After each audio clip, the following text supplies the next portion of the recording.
Hi guys, कैसे हैं आप लोग। स्वागत है आपका इस चैनल पे। हम इस चैनल पे आईटीआई इलेक्ट्रीशियन ट्रेड का संपूर्ण थ्योरी का डिस्क्रिप्शन और साथ में एमसीक्यू क्वेश्चंस कराते जा रहे हैं। सीरीज वाइज लेकर आ रहे हैं।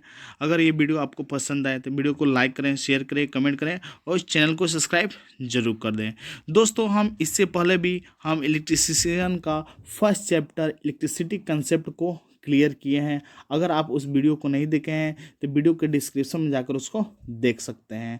आज का जो हमारा चैप्टर है विद्युत का मूल यानी बेसिक ऑफ इलेक्ट्रिसिटी। दोस्तों, हम ये जो चैप्टर है इसको हम 3 पार्ट्स में आपको करेंगे। फर्स्ट पार्ट में हम समझेंगे इससे जितने भी रिलेटेड टर्म हैं, बेसिक ऑफ इलेक्ट्रिसिटी के जितने भी रिलेटेड टर्म हैं उन सारे टर्मों को बहुत ही कंसेप्ट के साथ समझेंगे। अतः आप वीडियो को पूरा देखें ताकि आपको 100% ट्रेड की जानकारी हो, और इस ट्रेड की जानकारी होगा तभी हम लोग एग्जाम्स को क्रैक कर पाएंगे। दोस्तों, तो देरी ना करते हुए चलिए स्टार्ट करते हैं। आज का जो हमारा चैप्टर है बेसिक ऑफ इलेक्ट्रिसिटी का पार्ट 1, एटम। एटम है क्या, जो आपके बेसिक इलेक्ट्रिसिटी में एटम फर्स्ट टर्म है, उस एटम फर्स्ट टर्म को हम लोग समझते हैं। अगर आप पहले से क्लास 9th-10th का और फिजिक्स पढ़े हैं, केमिस्ट्री पढ़े हैं तो आपको बहुत बढ़िया से समझ में आएगा। नहीं पढ़े हैं कोई बात नहीं, हम इसको फुली डिटेल से समझाते हैं कि एटम्स होता क्या है। तो जितने भी पदार्थ हैं, जितने वर्ल्ड में जितने भी पदार्थ हैं, जितने भी मैटर है, वह किससे मिलकर बना हुआ है? छोटे छोटे पार्टिकल से मिलकर बना हुआ है। इसी पार्टिकल्स के एक पार्टिकल्स को हम लोग क्या बोलते हैं? एटम बोलते हैं। जैसे कि आपके यहाँ पे दिया हुआ है किसी पदार्थ का वह छोटे से छोटा कण जो रासायनिक क्रियाओं में भाग ले सके अथवा रासायनिक क्रियाओं के द्वारा पृथक किया जा सके, उसे परमाणु कहते हैं। उसको हम लोग क्या बोलते हैं? परमाणु हम लोग उसको बोलते हैं। अब आप बात करते हैं इसके प्रकृति के बारे में। यह प्रकृति में स्वतंत्र रूप से विद्यमान नहीं रहता, यह आपके फ्री स्टेट में नहीं रहता। यह मुख्यतः प्रोटॉन, न्यूट्रॉन तथा इलेक्ट्रॉन से बना होता है। अगर किसी एक एटम की बात करें तो इस एटम में क्या होता है? प्रोटॉन होता है, इलेक्ट्रॉन होता है और न्यूट्रॉन होता है। प्रोटॉन, इलेक्ट्रॉन और न्यूट्रॉन दोस्तों होता है। अब समझते हैं कि इलेक्ट्रॉन कहाँ होता है, प्रोटॉन कहाँ होता है, न्यूट्रॉन होता कहाँ है एक परमाणु के अंदर। तो मान लीजिए ये आपका क्या है, ये मान लीजिए ये हमारा क्या है? एटम है। तो एटम के जो सेंटर में, ये जिसको हम लोग क्या बोलते हैं? न्यूक्लियस बोलते हैं। एटम के सेंटर को क्या बोलते हैं? न्यूक्लियस बोलते हैं। और इसी न्यूक्लियस के इनसाइड में क्या होता है? प्रोटॉन प्लस न्यूट्रॉन होता है। प्रोटॉन और न्यूट्रॉन होता है। और जो इलेक्ट्रॉन है जो आपके क्या करते हैं? इस न्यूक्लियस के चारों तरफ चक्कर लगाते हैं। यानी कहने का मतलब एटम 3 खंड से मिलकर बना हुआ है, प्रोटॉन, इलेक्ट्रॉन और न्यूट्रॉन। प्रोटॉन, इलेक्ट्रॉन और न्यूट्रॉन, आपके जो एटम है 3 खंड से मिलकर बना हुआ है, प्रोटॉन, इलेक्ट्रॉन और न्यूट्रॉन। ये आपको कंसेप्ट क्लियर हो गया। अब समझते हैं कि प्रोटॉन कौन सा चार्ज होता है, इलेक्ट्रॉन कौन सा चार्ज होता है और न्यूट्रॉन कौन सा चार्ज होता है। तो प्रोटॉन की बात करते हैं तो जब कभी भी अगर कहीं बुक में तो P+ लिखा हुआ रहता है, डैट मीन्स जो प्रोटॉन होता है वो पॉजिटिव होता है। जो प्रोटॉन होता है वो पॉजिटिव होता है, और जो आपके इलेक्ट्रॉन होता है ये निगेटिव लिखा हुआ रहता है, मिलेगा। तो ये जो इलेक्ट्रॉन होता है वह निगेटिव चार्ज होता है। जो प्रोटॉन है पॉजिटिव चार्ज होता है, इलेक्ट्रॉन जो है निगेटिव चार्ज होता है। और बात करते हैं न्यूट्रॉन, N0 लिखा हुआ मिलेगा। एक्स का मतलब क्या हुआ? इस पर नो चार्ज, कोई चार्ज नहीं होता है। तो आपको चार्ज भी समझ में आया होगा कि इलेक्ट्रॉन पे नेगेटिव चार्ज होता है, प्रोटॉन पे पॉजिटिव चार्ज होता है और न्यूट्रॉन पे कोई चार्ज नहीं होता है। आगे दोस्तों, आगे समझते हैं आगे में क्या चीज़ है कि प्रोटॉन, न्यूट्रॉन, इलेक्ट्रॉन की प्रकृति मूल कण माने जाते हैं। प्रोटॉन तथा न्यूट्रॉन परमाणु के नाभिक में विद्यमान होते हैं। दैट मीन्स हमने बताया था कि जो किसी भी एटम है, एटम्स के न्यूक्लियस में क्या विद्यमान रहता है? आपके प्रोटॉन और न्यूट्रॉन, P और N। दैट मीन्स प्रोटॉन और न्यूट्रॉन क्या होता है? परमाणु के नाभिक में, जिसको हम लोग न्यूक्लियस बोलते हैं। नाभिक को हम लोग क्या बोलते हैं? न्यूक्लियस में विद्यमान रहता है। जो परमाणु के केंद्रीय सघन भाग है, जो सबसे परमाणु, ये परमाणु जो है एटम है, सबसे ये डेंसर भाग है। डेंसर मतलब सघन, सघन बहुत ही घना भाग है, और घने भाग में ही क्या होता है, प्रोटॉन और न्यूट्रॉन होता है। तो एग्जाम में कभी कभी देता है कि परमाणु में प्रोटॉन कहाँ पे स्थिर रहता है, तो परमाणु के नाभिक में स्थिर रहता है। दोस्तों आपको कंसेप्ट क्लियर होगा। अब नेक्स्ट समझते हैं, नेक्स्ट क्या दिया हुआ है कि प्रोटॉन पर अगर चार्ज की बात करें, आवेश की बात करें कि प्रोटॉन पर कितना आवेश होता है, तो एक प्रोटॉन पे आपके 1.6 इंटू 10 के पावर -90 कूलम्ब होता है आवेश। अब समझिए कूलम्ब क्या है, तो आवेश का आपका एसआई यूनिट क्या होता है, कूलम्ब। आवेश का एसआई यूनिट क्या होता है, आपका कूलम्ब होता है। तो एक प्रोटॉन पे कितना आवेश होता है, तो 1.6 इंटू 10 के पावर -90 कूलम्ब होता है। और एक न्यूट्रॉन पे कोई आपके आवेश नहीं होता है, उस पर कोई चार्ज नहीं होता है। हमने ऑलरेडी बताया कि प्रोटॉन पॉजिटिव चार्ज है और इलेक्ट्रॉन नेगेटिव चार्ज है। लेकिन इसमें अगर आवेश की बात करें तो प्रोटॉन पर +1.6 इंटू 10 के पावर -90 कूलम्ब होता है दोस्तों। ठीक है दोस्तों, अब आगे समझते हैं कि इलेक्ट्रॉन पे कितना चार्ज होता है। तो इलेक्ट्रॉन पर भी सेम ही चार्ज होगा, लेकिन यहाँ पे जो प्रोटॉन पे पॉजिटिव चार्ज होगा और इलेक्ट्रॉन पे नेगेटिव चार्ज होगा। यानी कहने का मतलब -1.6 इंटू 10 के पावर -90 कूलम्ब का आवेश होता है। तो प्रोटॉन पे 1.6 इंटू 10 के पावर -90 कूलम्ब प्लस में होता है, और इलेक्ट्रॉन पे -1.6 इंटू 10 के पावर -90 कूलम्ब निगेटिव में होता है। दोस्तों ये यहाँ तक आपको कंसेप्ट क्लियर हो गया होगा। चलिए दोस्तों आगे की ओर चलते हैं, और आगे क्या दिया हुआ है इसको समझते हैं। अब समझते हैं कि फ्री इलेक्ट्रॉन है क्या, मुक्त इलेक्ट्रॉन हम लोग किसको बोलेंगे, इसको फुली से हम लोग डिस्कस करते हैं। अब जो मुक्त इलेक्ट्रॉन है क्या, जिसको हम लोग फ्री इलेक्ट्रॉन किसको बोलेंगे, तो अब सबसे पहले समझते हैं अधिकांश धातु के अंतिम कक्ष में जितने भी मेटल है जिसको हम लोग धातु बोलते हैं, उसके अंतिम कक्ष में एक या दो इलेक्ट्रॉन होते हैं जिन्हें मुक्त इलेक्ट्रॉन कहा जाता है। तो जितने भी मेटल्स के मान लें ये मेटल्स का एटम है, तो एटम्स के जो लास्ट ऑर्बिट है इसमें एक इलेक्ट्रॉन या दो इलेक्ट्रॉन होंगे। इसी इलेक्ट्रॉन को हम लोग क्या बोलेंगे, आपके मुक्त इलेक्ट्रॉन बोलेंगे। और यही इलेक्ट्रॉन क्या हो सकते हैं, आपके बाहर निकल सकते हैं, शेयर कर सकते हैं। जैसे कि आप लोग देख सकते हैं कि यहाँ पे ये कोई एटम है और इसके इलेक्ट्रॉन जो बाहरी ऑर्बिट में यहाँ पे देख सकते हैं 1 इलेक्ट्रॉन, बाहरी ऑर्बिट में 1 इलेक्ट्रॉन, यहाँ पर भी एक 2 इलेक्ट्रॉन है। यानी ये 2 इलेक्ट्रॉन है, एक इसमें से एक इलेक्ट्रॉन क्या कर सकता है, मूव कर सकता है।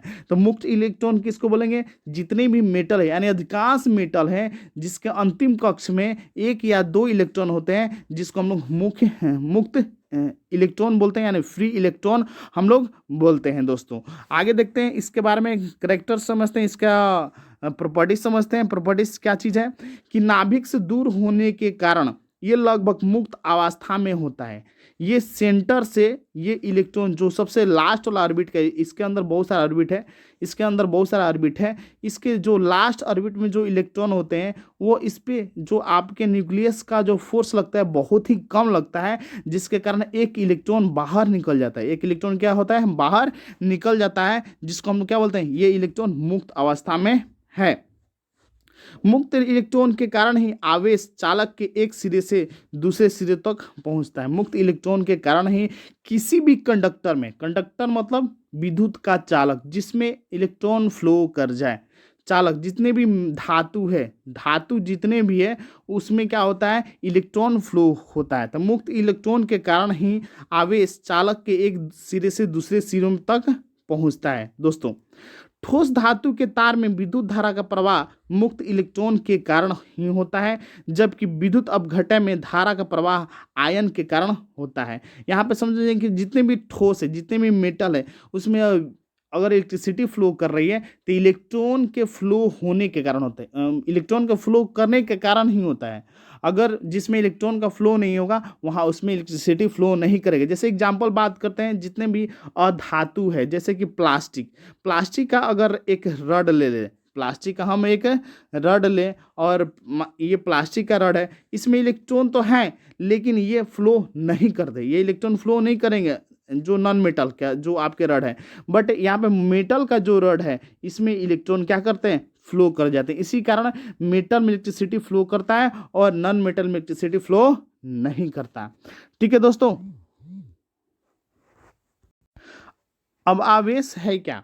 चार्ज जिसको बोलते हैं, यह किसी पदार्थ का वह गुण जिसके कारण कोई वस्तु विद्युत आकर्षण या विकर्षण का अनुभव करती है, उसी को हम लोग चार्ज बोलते हैं। तो इसका एग्जाम्पल आप लोग देख सकते हैं, जब आप कंघी लेते हैं, बालों से बाल में रगड़ते हैं और छोटे छोटे टुकड़े के पास लेकर जाते हैं, तो वो कुछ टुकड़े क्या होते हैं, आकर्षित होते हैं।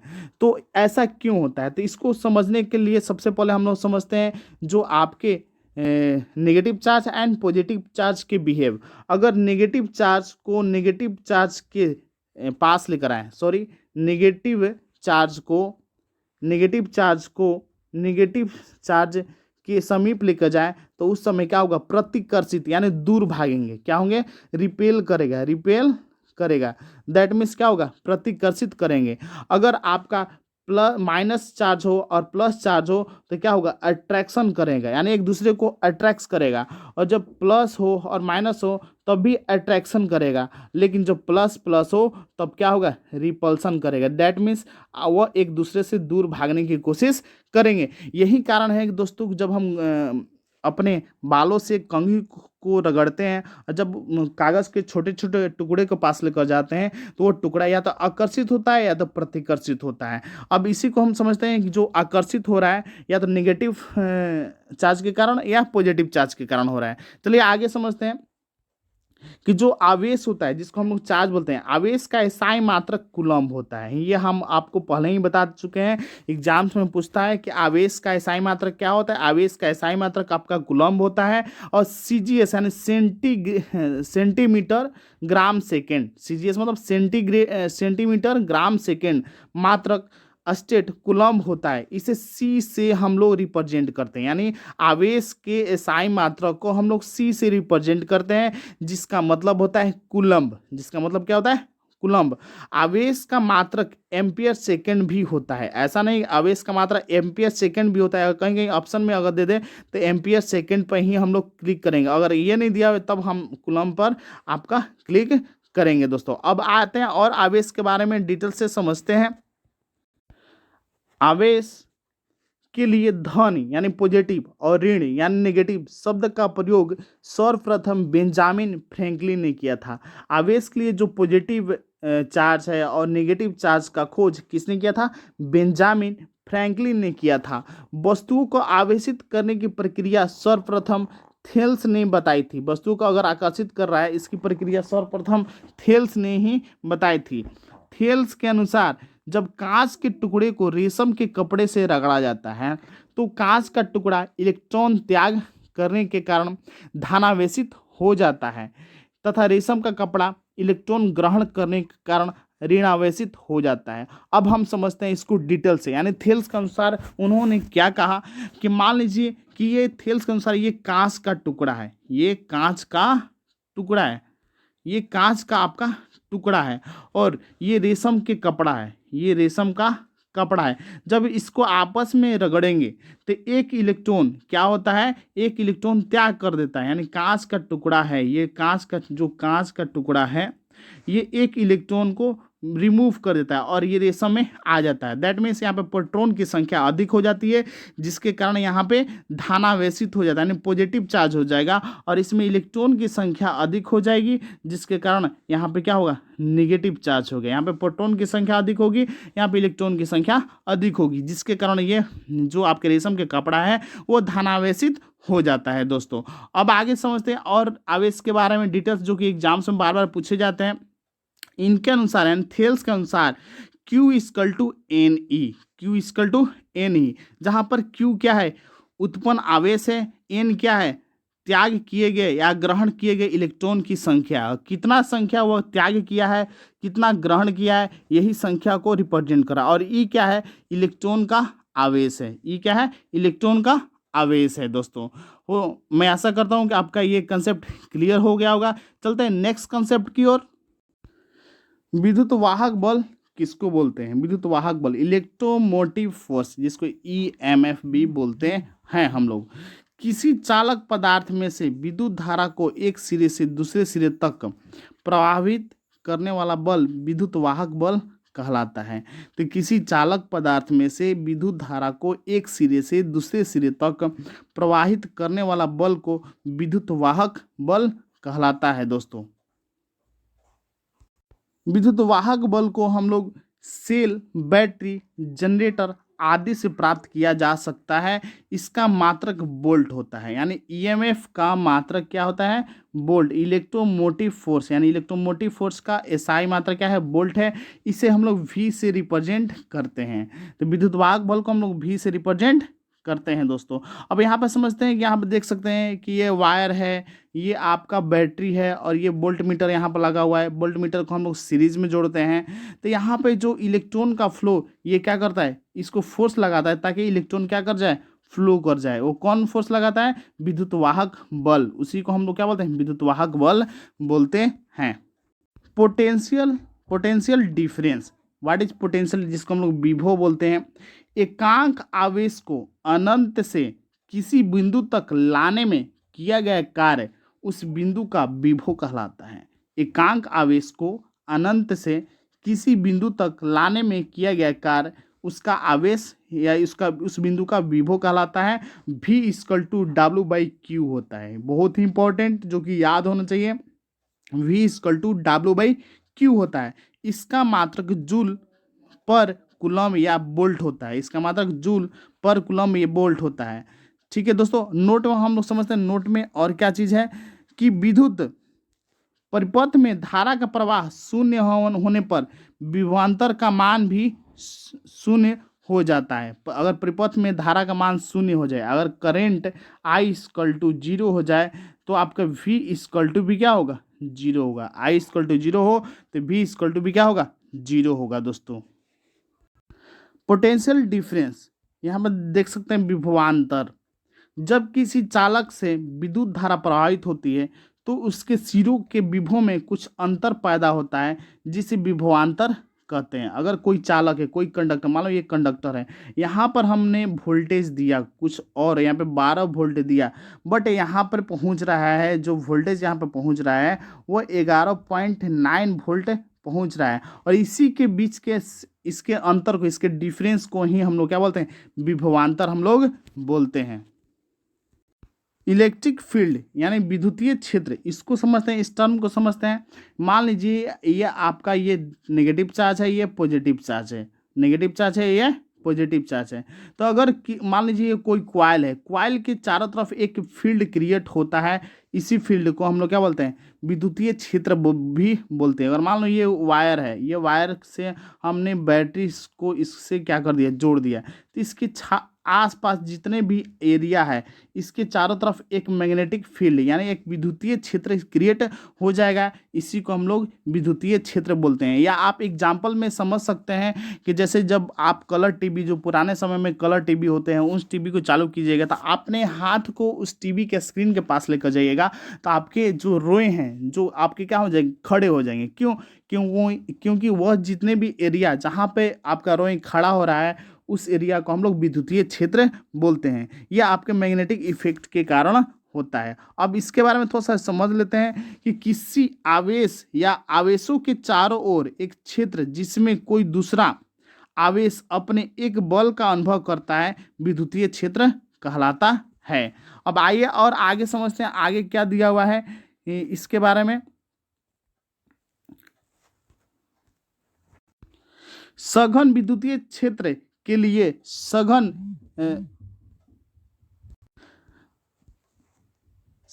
विरल विद्युतीय क्षेत्र के लिए विरल बल रेखाओं का प्रयोग किया जाता है। एक समान विद्युतीय क्षेत्र के लिए एक समान बल रेखाओं का प्रयोग किया जाता है। विद्युतीय बल रेखाएं है क्या? Electric line of force. किसी आवेश के चारों ओर विद्युत क्षेत्र को दिखाने वाली बल रेखाएं विद्युतीय बल रेखाएं कहलाती हैं। यह रेखाएं काल्पनिक होती है दोस्तों। किसी आवेश के चारों ओर विद्युतीय क्षेत्र को दिखाने के लिए बल रेखाएं विद्युतीय बल रेखाएं कहलाती हैं। यह रेखाएं काल्पनिक होती है। अब समझते हैं विद्युतीय बल रेखाओं के गुण को। तो विद्युतीय बल रेखाओं के गुण को हम लोग फुली डिटेल्स को हम लोग समझते हैं दोस्तों। तो यहाँ पे देख सकते हैं कि विद्युतीय बल रेखाएं धनावेश से शुरू होकर ऋणावेश पर खत्म होती है। ये रेखाएं एक दूसरे को नहीं काटती, क्योंकि काटे गए बिंदु पर विद्युतीय क्षेत्र की दो दिशा नहीं होगी, जो संभव नहीं है। सघन विद्युत क्षेत्र के लिए सघन तथा विरल विद्युतीय क्षेत्र के लिए विरल बल रेखाओं का प्रयोग किया जाता है। एक समान विद्युतीय क्षेत्र के लिए एक समान बल रेखाओं का प्रयोग किया जाता है। अब समझते हैं विद्युतीय क्षेत्र की तीव्रता, उसमें intensity of electric field, intensity of electric. दोस्तों, यदि किसी विद्युतीय क्षेत्र में किसी बिंदु पर Q आवेश पर F बल लगता है तो उस बिंदु पर विद्युतीय क्षेत्र की तीव्रता होगी U = F/Q होती है। विद्युतीय क्षेत्र की तीव्रता का SI मात्रक न्यूटन कूलम्ब होता है, न्यूटन कूलम्ब होता है, ठीक है, न्यूटन कूलम्ब -1 होता है। यह एक सदिश राशि है। किसी खोखले चालक के अंदर विद्युत क्षेत्र की तीव्रता 0 हो जाती है, क्योंकि उसके अंदर माध्यम में हवा है, इसलिए बिजली चमकते समय कार की खिड़कियां और दरवाजे बंद कर लिया जाता है। साबुन के बुलबुले को धन और ऋण आवेश देने पर उसका आकार बढ़ जाता है या छोटा हो जाता है। दोस्तों, अब समझते हैं हम लोग विद्युत धारा, इलेक्ट्रिक करंट है क्या। किसी तत्व या पदार्थ में इलेक्ट्रॉन की प्रवाह को विद्युत धारा कहलाता है। अगर किसी तत्व या पदार्थ में इलेक्ट्रॉन का अगर प्रवाह हो रहा है, उसी को हम लोग विद्युत धारा कहते हैं। या आवेश प्रवाह की दर को विद्युत धारा कहा जाता है। I = Q/T, यानी I को हम लोग क्या बोलते हैं, विद्युत धारा। Q क्या है, आपका आवेश है। T क्या है, टाइम है। ये बहुत ही इंपॉर्टेंट फार्मूला है जो कि आपको याद होना चाहिए ITI ट्रेड वालों के लिए। अगर ये वीडियो पसंद आ रहा है तो वीडियो को लाइक और उन सारे दोस्तों के पास भी शेयर कर दें जो लोग ITI ट्रेड की तैयारी करते हैं, ताकि वो एग्जाम्स को क्रैक कर पाएँ और अपनी सफलता को प्राप्त कर लें। दोस्तों, तो वीडियो को शेयर और चैनल को सब्सक्राइब, अगर पहली बार इस चैनल पर हैं तो चैनल को सब्सक्राइब जरूर कर दें। दोस्तों, अब आगे देखते हैं कि इसका SI मात्रक एम्पियर होता है, यानी विद्युत धारा का SI मात्रक एम्पियर, इसको A से डिनोट करते हैं। यदि किसी बिंदु से 1 सेकंड में 6.28 × 10⁻18 इलेक्ट्रॉन्स प्रवाहित हो जाए तो विद्युत धारा का मान 1 एम्पियर होता है। दैट मीन्स 1 एम्पियर बराबर कितना इलेक्ट्रॉन होता है, तो 1 एम्पियर बराबर 6.28 × 10⁻18 इलेक्ट्रॉन होता है। विद्युत धारा का वेग प्रकाश का समान, यानी 3 × 10⁸ मीटर प्रति सेकंड होता है। तो अगर विद्युत धारा के अगर स्पीड की बात करें तो विद्युत धारा का स्पीड प्रकाश यानी लाइट के समान होता है, 3 × 10⁸ मीटर पर सेकंड होता है। दोस्तों, विद्युत धारा एक अदिश राशि है, क्योंकि यह सदिश की जोड़ नियम का पालन नहीं करता है। विद्युत धारा को हम लोग कहीं भी फ्लो करा सकते हैं, कोई भी मेटल में हम लोग फ्लो करा सकते हैं। दोस्तों, ये वीडियो आपका पार्ट 1 था, चैप्टर 2 का पार्ट 1 था। नेक्स्ट वीडियो हम नेक्स्ट जो टॉपिक है, नेक्स्ट टर्म है, वीडियो पार्ट 2 में लेकर आएंगे। अगर वीडियो पसंद आए तो वीडियो को लाइक करें, शेयर करें, कमेंट करें और नए हैं तो चैनल को सब्सक्राइब जरूर कर दें। दोस्तों, इसी तरह आप लगे रहिए, आपका एग्जाम 100% क्रैक होगा। तो मिलते हैं नेक्स्ट वीडियो में, तब तक लिए बाय, जय हिंद।